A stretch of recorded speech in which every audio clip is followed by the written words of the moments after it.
தேவனுடைய பிள்ளைகளே, ஆண்டவராகிய இயேசு கிறிஸ்துவின் நாமத்தில் உங்களை நான் வாழ்த்துகிறேன். ஒரு வசனத்தை வாசிக்கிறேன். சங்கீதம் 23:5.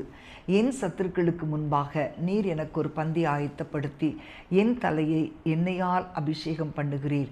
என் பாத்திரம் நிரம்பி வழிகிறது. ஆண்டவர் உங்களை உயர்த்துகிற தேவன். எல்லாருக்கும் முன்பாக உங்களுடைய வாழ்க்கையை ஆண்டவர் உயர்த்துவார். உங்களுடைய சத்துருக்கள் பார்க்கிற மாதிரி ஆண்டவர் உங்களை உயர்த்துவாராம். உங்கள் எதிரிகள் உங்களை பார்க்கிறது போல ஆண்டவர் உங்களுடைய வாழ்க்கையிலே, உங்களுடைய தொழிலை, எல்லா காரியங்களையும் ஆண்டவர் உயர்த்தி உங்களை ஆசீர்வதிப்பார். தாவீதை பாருங்க, கோலியாத்துக்கு முன்பாக நிற்கும்போது ஆண்டவர் ஒரு ஜெயத்தை கொடுத்தார். இந்த கோலியாத் அவனை நிந்திக்கிறான்.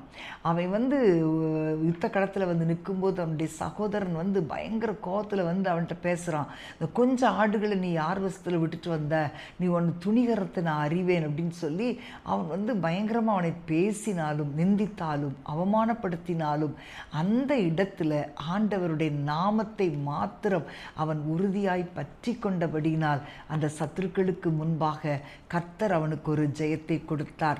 இன்றைக்கு உங்களுடைய வாழ்க்கையில கூட ஒரு பெரிய ஒரு நிரம்பி அதில் சொல்லப்பட்டிருக்கிறது, என் பாத்திரம் நிரம்பி வழிகிறது. அப்போ நமக்கு கொடுக்கிற ஆசீர்வாதம் ஒரு நிரம்பி வழிகிற ஓவர்ஃப்ளோயிங் பிளெஸ்ஸிங்காக இருக்க போகுது. ஆமேன்.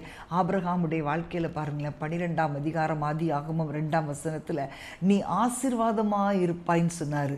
அப்போ இன்னைக்கு நீங்கள் ஒரு லெவலில் இருக்கிறீங்கன்னா நிச்சயமாக ஆண்டவர் அடுத்த லெவலுக்கு, அந்த ஓவர்ஃப்ளோயிங், அந்த லெவலுக்கு, ஓவர்ஃப்ளோ ஆகிற லெவலுக்கு ஆண்டவர் உங்களை உயர்த்த போகிறார்.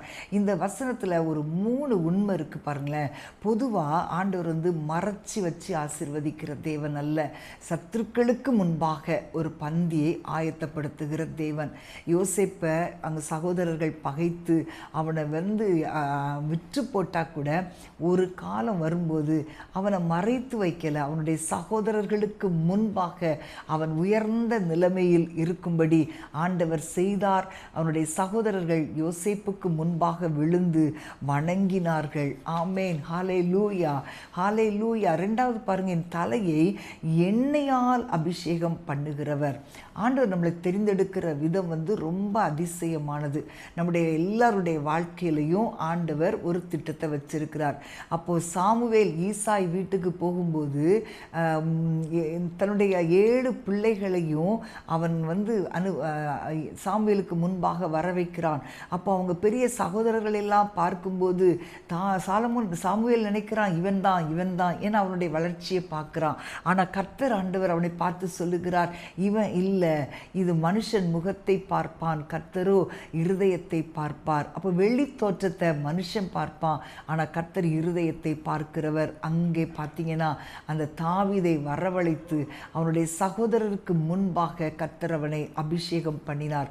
3வது ஒரு காரியத்தை பார்க்கிறோம், என் பாத்திரம் நிரம்பி வழிகிறது. இது என்னன்னா, உங்களுக்கு மட்டும் இல்லை ஆண்டவர் கொடுக்கிற ஆசீர்வாதம், மற்றவங்களுக்கும் கர்த்தர் ஆசீர்வாதமாய் மாற்றுவார். அந்த விதவையுடைய வீட்டில் எண்ணெய் கொஞ்சம் தான் இருந்துச்சு, ஒரு குடம்.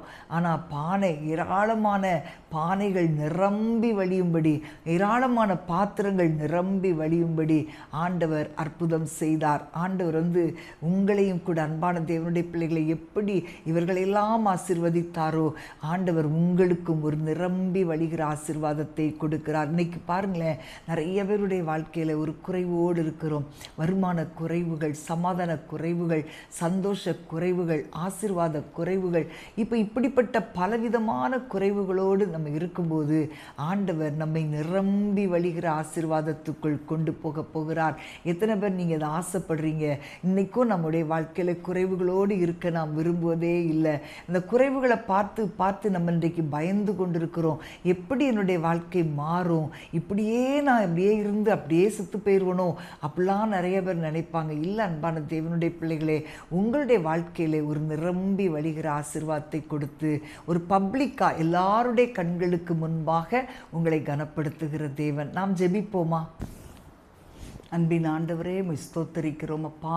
ஆண்டவரே, எதிர்ப்புகளின் மத்தியிலே சத்துருக்களுக்கு முன்பாக இருக்கிற ஒவ்வொரு பிள்ளைகளுடைய வாழ்க்கையிலும் ஆண்டவரே, எல்லா எதிரான சக்திகள் உடைக்கப்படுவதாக இயேசுவின் நாமத்தினாலே. இப்பொழுதே மூடப்பட்ட கதவுகள் எல்லாம் உம்முடைய பிள்ளைகளுக்காக திறக்கப்படட்டும் அப்பா.